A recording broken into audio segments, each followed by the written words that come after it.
So we did a look back in terms of 1990, where prices were, where their incomes were, and what savings rates looked like. Folks in Phoenix in 1990 would take about 6 years to save that down payment if they were saving based on their income. About 10 years ago, that jumped up to about 10 years. And if we look at where it's at today between savings rates and incomes and how much they need for that down payment, we're talking about 16 years at that pace to be able to afford that 20% down payment. A little scary for folks getting in the market today. Hi, and welcome to National Bank of Arizona's market update for fall 2025. My name's Brian Gordon with Applied Analysis, here to shed some light on some of the latest economic trends that we're monitoring. This go around, we're going to focus our time and attention a little bit about a topic that's probably near and dear to all of our hearts. That's the housing market, and what's happening in terms of the residential market really impacts what happens in the overall economy. So I'd like to walk you through what we're seeing, at least from a high level, and share some of the key trends that we're monitoring overall as it relates to what's happening in the residential market. I've got a handful of topics I'd like to walk through with you today. Obviously, population growth is key to what happens in the overall housing market. We'll talk a little bit about the new construction side of the market, what's happening in the resale and some of the transactional type of data that we're seeing. Housing affordability and attainability has been a challenge for a lot of folks as we've seen prices remain elevated and interest rates higher. So that's been problematic for a number of folks. And then we'll end on where we're seeing things trend over the next 12 to 18 months. So let's just jump into some of the key topics here in terms of overall population growth. We think back to where we were not that long ago in terms of our overall population, and we've seen a significant expansion now that we stand at about 7.6 million folks here in the state of Arizona. This has been really robust and strong growth, particularly compared to some of our counterparts around the United States. The trends here have been clearly one direction. We've seen some adjustments as it relates to the census that takes place every 10 years, but outside of that, we've seen really strong overall population growth. In the last year, the state expanded by about 1.5% in terms of its overall population. That's net residential growth, so people moving in versus leaving, those sorts of things. And I'll walk you through some of the components that drive the overall population growth. And if we compare ourselves to major states around the country and we think about the size of the population sort of up and down on the graphic that you're seeing here, and then the growth rates over the last 75 years or so. This is as far back as some of this data goes as it relates to overall population growth on a state-by-state basis. So each one of these dots representing states across the United States. And if we want to focus in on where we're seeing the state of Arizona, some of the higher ranking states by growth include the Arizona community of about a 900% growth rate during this time frame. Florida's on there, Nevada's up on top of the list, but nonetheless, you get a sense of the overall robust nature of this overall population growth during the last 75 years or so. And if we look just during the last year, the state of Arizona ranks number 10 in terms of the fastest growing communities in the country.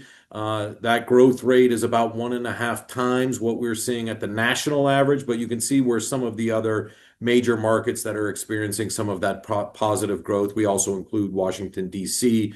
Politics and what's happening there drives a lot of that growth and migration and at different points in time. But Florida, Texas, Utah, some of the high flyers in terms of what we're seeing in terms of overall population growth. Here's an eye test for you. These are the 50 states across the country and their overall rankings. I'm going to highlight for you where Arizona ranks in terms of its population positioning, in terms of how fast it's growing overall. And you can kind of see where we were coming out of the Great Recession. We saw some pullback there. Obviously, the foreclosure capital, the global financial crisis that took place impacted our community pretty significantly during that time frame. We've now since seen some recovery. And then during the height of the COVID-19 pandemic, we also had the census that took place. So we saw some adjustments there, but we plummeted like a rock. And now we're starting to see where we're at as it relates to our overall rankings. I mentioned 10 as of today, so still pretty strong as it relates to our overall growth. And I mentioned some of the key components that go into our population growth rankings, we've seen a shift take place at different points in time, but as of late, we're seeing our natural population growth, and all that means is that our births are outpacing our deaths. Not a great topic to talk about sometimes, but that accounts for about 9% of the overall growth that we saw during the past year. But 9 out of 10 folks that added to our population base were folks that moved into the market on a net basis. So you're seeing a lot of movement take place. We're seeing a lot of migration take place, and that's what's driving a lot of the overall population growth. And then when we think about at least the latest data, where are people coming from that are moving in to Arizona? So the shares you can sort of see on the right here for the last couple of years of available data. California, probably no surprises there when you think about 40 million residents in that particular region that are migrating out to lower cost environments. Arizona is a key beneficiary of that movement within the market, but we're also seeing migration from Texas and Florida and places like Washington and Oregon in the Northwest. But this gives you a feel for who's moving in to the state of Arizona. And so what's driving folks to come to the market? The top two reasons that we have identified are really those that probably come top of mind. We have a lot of retirees that are migrating into the state. We also have a lot of people moving in, about 1 out of 5 that are moving for economic opportunities, they're looking for jobs, those sorts of things. So those are some of the key reasons why people are seeking out Arizona as a whole. And if we think about the demographics of people that are inbound or moving into the market, there's those numbers in terms of the age demographics shifting toward the higher end of the spectrum there at 65 and older, accounting for almost 4 out of 10 folks that are moving in. They're also bringing some significant opportunity with them. Their wealth, or in this instance, their income profile is much higher than the overall average. And so it's bringing a different demographic into the community as a whole. And we think about household incomes today stand at about $85,000 in Arizona. And we think about the newcomers that are coming in, it's just under $100,000 for the median household income of people migrating into the area. So again, raising the bar a bit from an income standpoint. And if we think about educational attainment, today about 1/3 of the residents in the state of Arizona have a bachelor's degree or higher. People that are migrating in, about 44% of those folks are holding those types of degrees. And so again, raising the bar in terms of educational attainment. And a little bit of a unique dynamic that's been unfolding. I'm sure we're all feeling it a little bit when we think about the number of people that are migrating in, or the number of households that are being formed, versus the number of housing units we're actually bringing on the market. So thinking back to about 2010, we've seen the number of household growth increase by about 25%, while housing stock has only moved up by about 16%. So we're seeing a disconnect here between the growth in the population base and the number of housing units we're bringing on board. And while the numbers sort of vary from source to source, there seems to be a clear shortage that's taking place in terms of the housing stock. And so that's created a little bit of a crunch for certain segments of the population in terms of where do they go and where do they live. And so statewide, we're seeing a crunch in terms of overall housing availability. And what is going to continue to drive those conditions that we've been experiencing is really some of the population growth that's expected to continue. So we're still looking at some positive growth, averaging above 100,000 folks on the net basis over the next few years. And then we'll start to see it trail off just a little bit as the overall economy continues to get bigger and bigger. But these are relatively strong and robust population growth estimates into the future, particularly when we compare ourselves to other major markets. So demand side of the equation, thinking about population and people moving in, are ultimately going to require housing units.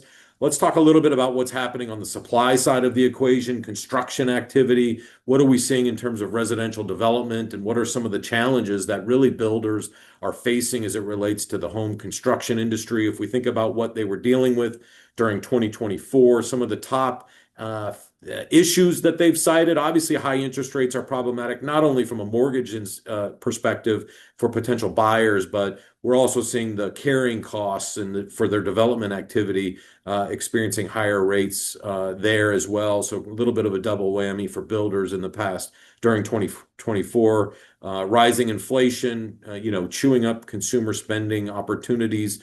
That's obviously a headwind there. Buyers expecting rates and prices to fall if they wait longer. 77% of builders saying that's certainly a challenge for them, and we really haven't seen much relief on that front. I'll go through some more of those details here in a minute. The availability of lots and the pricing of land and those sorts of things.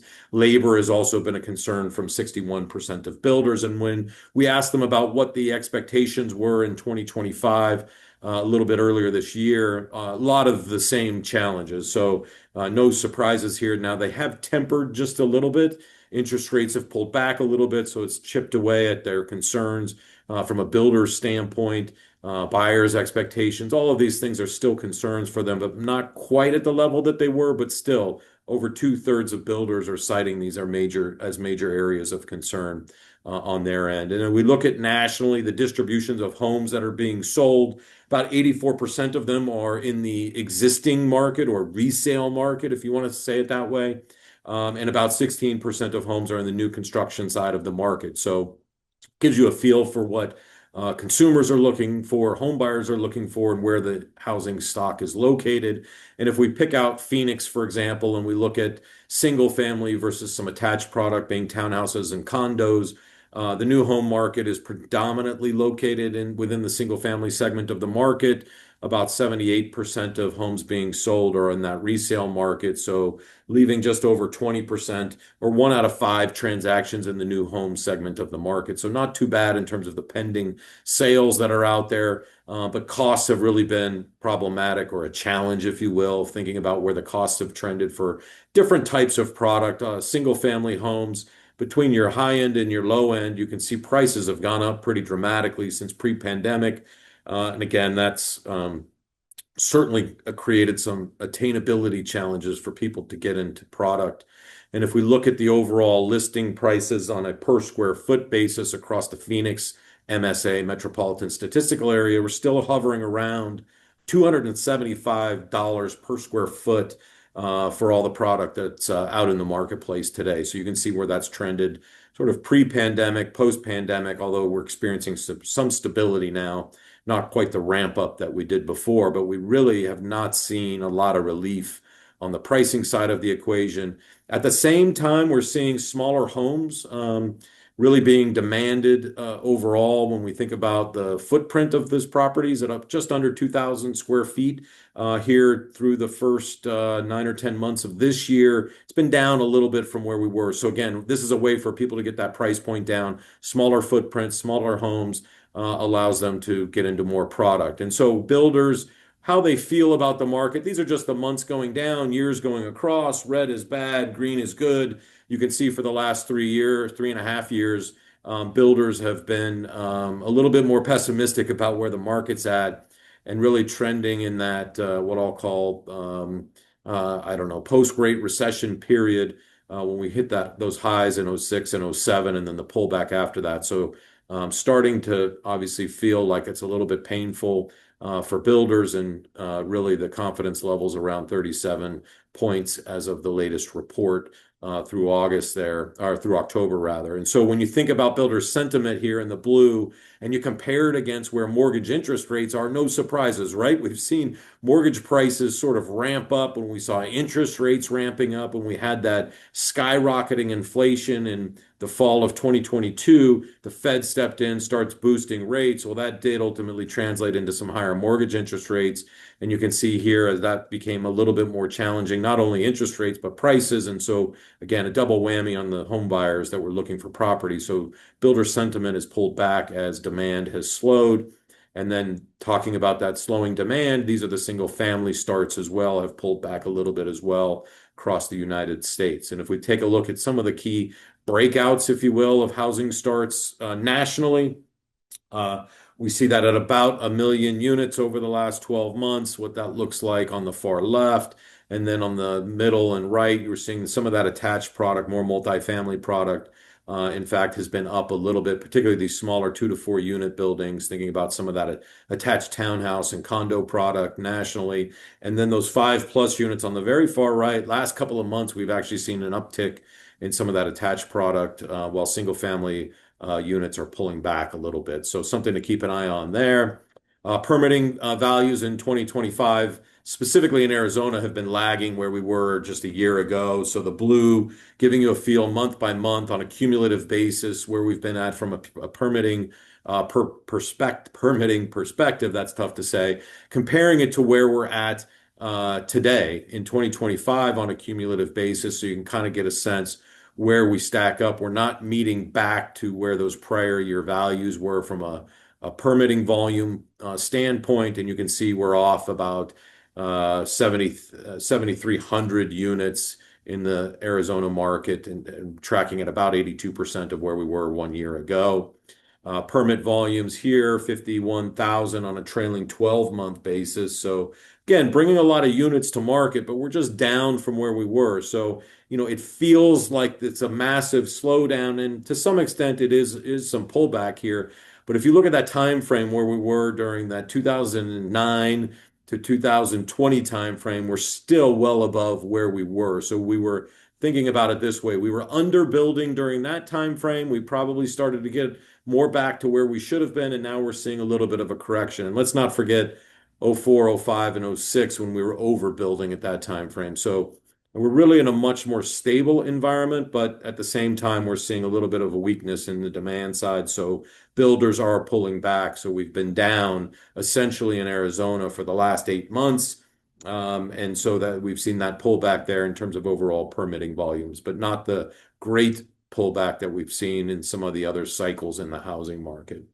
In the US, we've seen some similar trends. So this is not specific to Arizona. I do want to make that clear. We've also seen some pullback here at the national level off 57,000 permits, tracking at about 94% of prior year levels. And again, this looks like the exact same chart, just a different scale in terms of national permitting volumes, pulling back to about 1.4 million units in the last 12 months.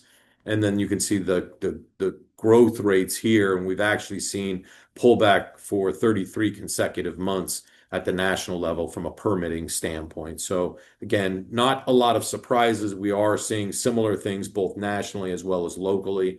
And then we think about the number of people that are going through those new home communities that you're all familiar with, those prospective buyers, the traffic going through those model homes has obviously pulled back from where we were. And so this contributes to some of that builder sentiment that I was talking about earlier. So what are some of the strategies that they're employing at these new home communities? Just over a third of them are cutting prices. And so we're seeing a lot of that happen. The average reductions in those prices about 6%.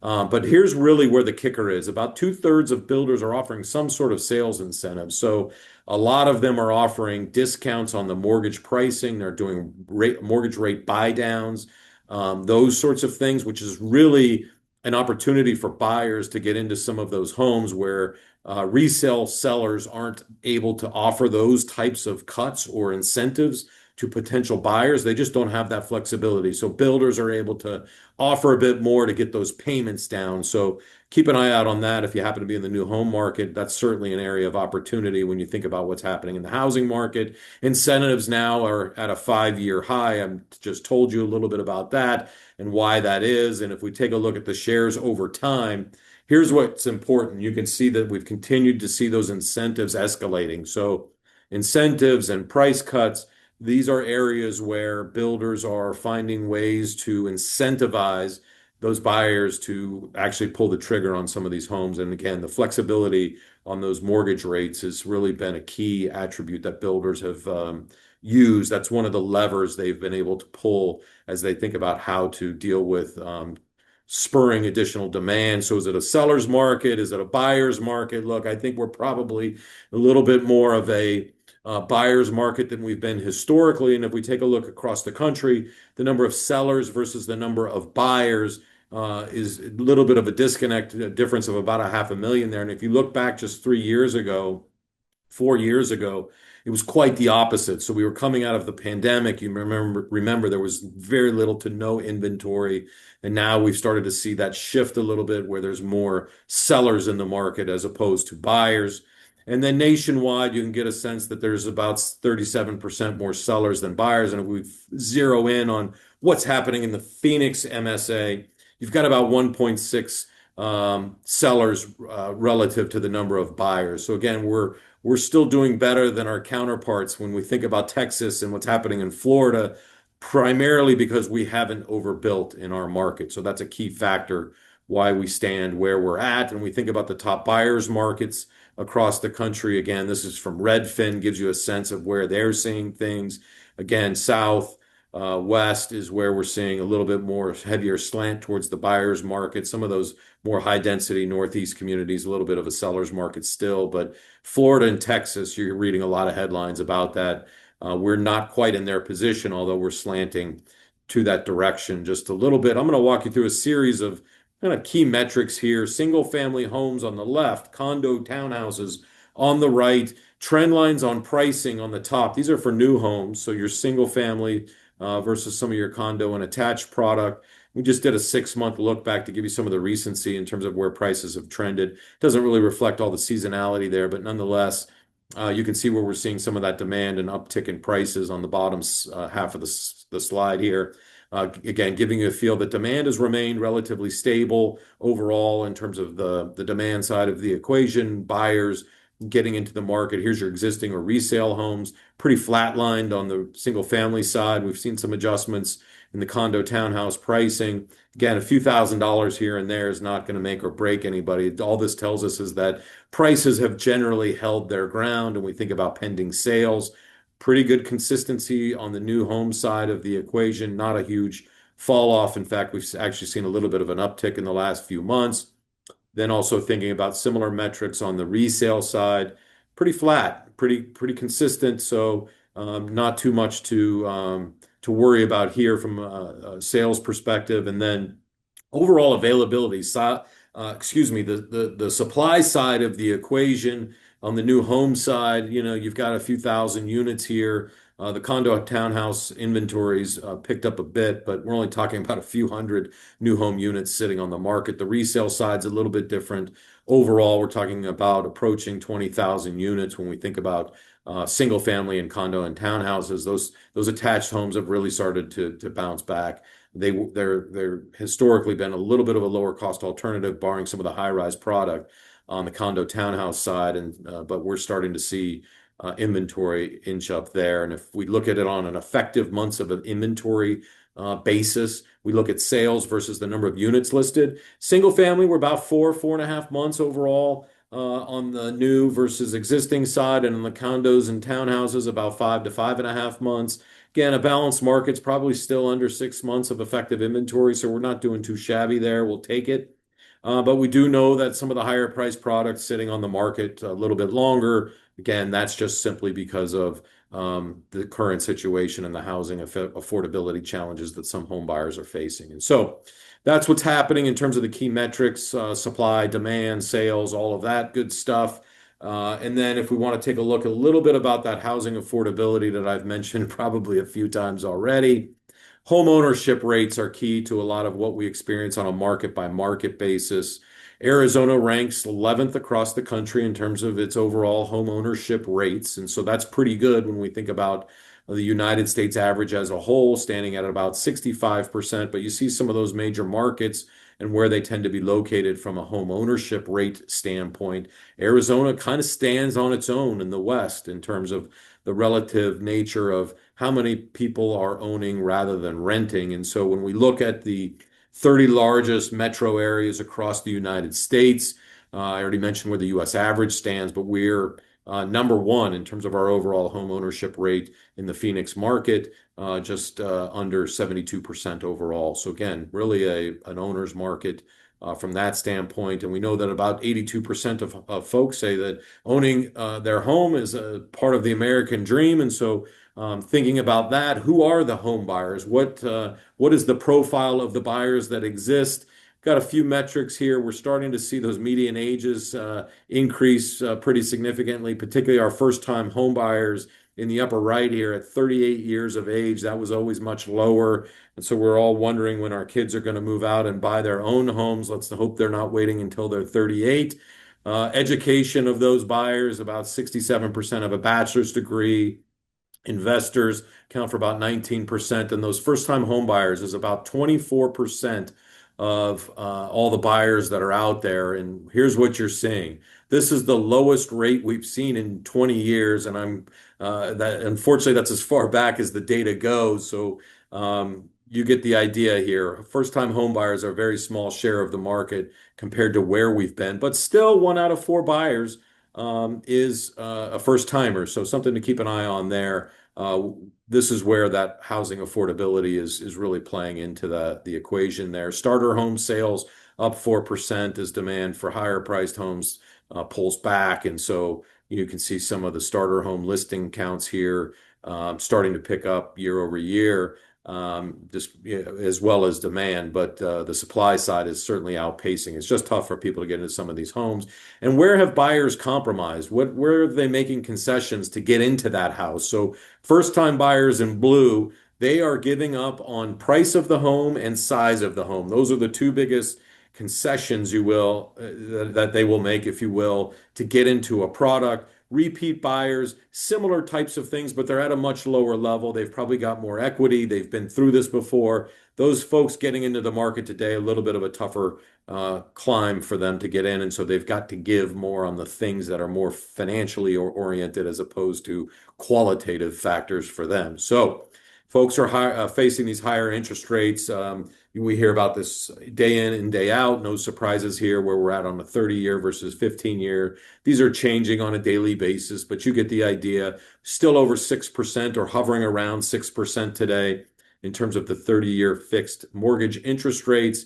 And that's just a sharp contrast to where we were just a few years ago. So you compare mortgage interest rates from where we were previously, where we're at today. Somebody trying to get into a $400,000 house, they're spending $8,200 a year more for that home just because of the interest rate. And we've talked about this before, but the lock-in effect, if we look at what people's mortgages today, their outstanding mortgage, and compare it to where the market is much higher. So people are locked in. They're not going to be moving as quickly. And what we do know is that over 50% of folks have a rate that's under 4% today. So pretty impactful. And we look at the US averages of where interest rates are and their payments and those sort of things. Very similar to what we're seeing in terms of Arizona, although monthly payments are down just a little bit.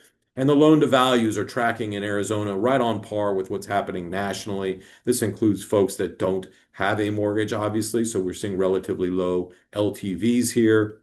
And if we look at those that do have mortgages, you can see that 90% of folks have at least 20% equity in their homes. So pretty substantial there. And about 75% or so have 60% loan to value, meaning 40% or more equity. If we look at how much folks would have to save to make that down payment, how long would it take them? So we did a look back in terms of 1990, where prices were, where their incomes were, and what savings rates looked like. Folks in Phoenix in 1990 would take about 6 years to save that down payment if they were saving based on their income. About 10 years ago, that jumped up to about 10 years. And if we look at where it's at today between savings rates and incomes and how much they need for that down payment, we're talking about 16 years at that pace to be able to afford that 20% down payment. A little scary for folks getting in the market today.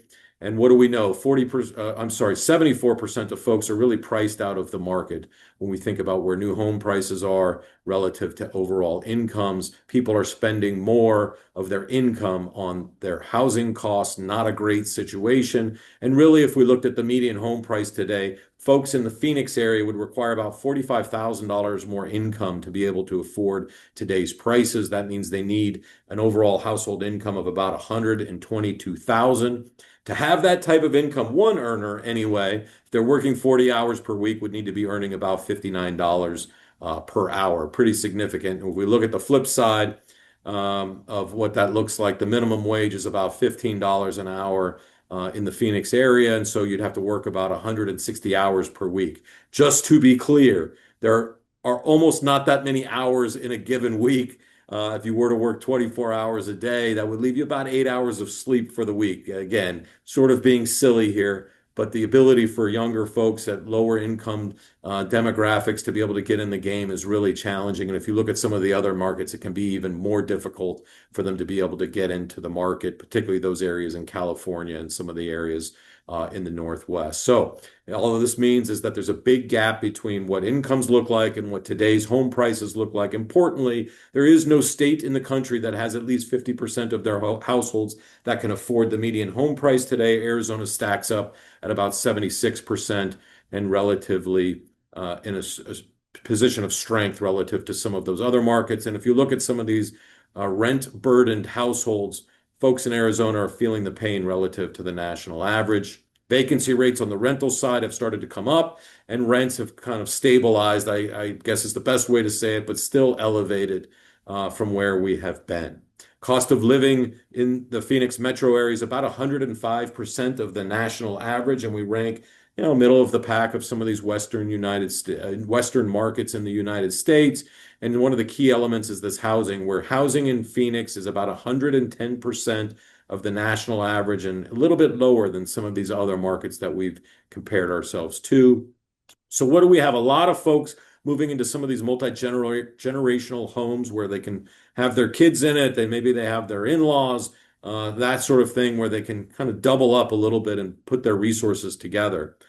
So some of those multi-gen home purchases are really for cost-saving purposes, and we're seeing more and more of that type of development taking place. Even though the absolute price is more, it's an opportunity for families to sort of leverage up. So let's close out with a handful of thoughts on sort of where the market's headed. I think we've always got to come back to the fundamentals of the economy and where we're at.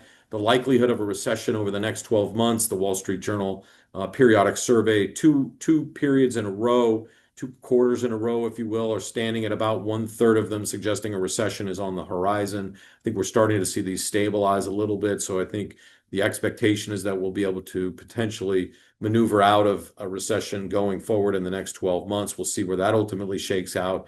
But the strength of the economy has been relatively stable, I will call it, in the state of Arizona, thinking about economic activity continuing to expand, job growth, we're seeing incomes up, we're seeing stable home prices, all of those things that you would want to see. We're continuing to see investment being made, particularly in some of these advanced manufacturing fields and some of those types of activities. So again, a positive, I think, particularly relative to some of the states that you see around us. So we're doing okay from that standpoint. We've talked about interest rates and what the expectation is there. We'll see where that ultimately shakes out, where the cuts will be on the federal funds rate. We're talking about December potentially having another cut, although there's some speculation whether or not that will ultimately happen. And where we were during the last meeting, we pulled back a little bit there. You get the sense of where we're at. But here's sort of the key when we think about the housing market, where the federal funds rate is, where that 30-year fixed mortgage rate is. All of this is really tied to what's happening in the 10-year Treasury. And so we haven't seen that pulling back, which has really limited the pullback in the 30-year fixed mortgage interest rates. Now, we have seen some reductions from where we were just a few years ago, but we're not seeing it pull back at the same rate that we saw in the federal funds rate. So that sticky 10-year Treasury is translating into mortgage interest rates that are sort of holding their ground a little bit. Where we're at from a forecast standpoint nationally on home prices, here's just a range of those forecasts that have been out there over the course of the last 6 months or so. Again, they're all positive in terms of the expectation for where prices are going. We're not seeing pullback. I would say Arizona is well positioned relative to some of the national trends that we're seeing, and predominantly for that the measures I mentioned at the outset, some of that strong population growth continue to drive demand for overall housing. This is one area where I think it's super important. We've got to think about going forward. This $125 trillion or so that baby boomers and others are sitting on, the wealth effect, the wealth transfer. Over the next 20 years or so, the expectation is that we will continue to see this money being transferred down to younger generations. This will ultimately translate into demand for housing, at least home purchases. Folks will have the money to make those down payments and get in the game, whether it's before some of these folks sort of move on. They may look to have some of that transfer of wealth in advance of that. But certainly we'll start to see some of this migration of these dollars transfer into younger generations. And so this will also help support demand and folks' ability to get into the housing market. The problem we'll have on the supply side at the same time as potentially more housing units on the market. So we'll see how the dynamics unfold there. But this will obviously help on the demand side of the equation. So look, I think we're in a fairly stable spot as it relates to the overall Arizona economy, as well as what's happening in the housing market. So with that, I just wanted to say thank you. I appreciate you all sticking with me today and look forward to sharing our update in about 3 months on another topic. And thanks to the folks at National Bank of Arizona, and look forward to seeing you all soon. Take care. Bye-bye.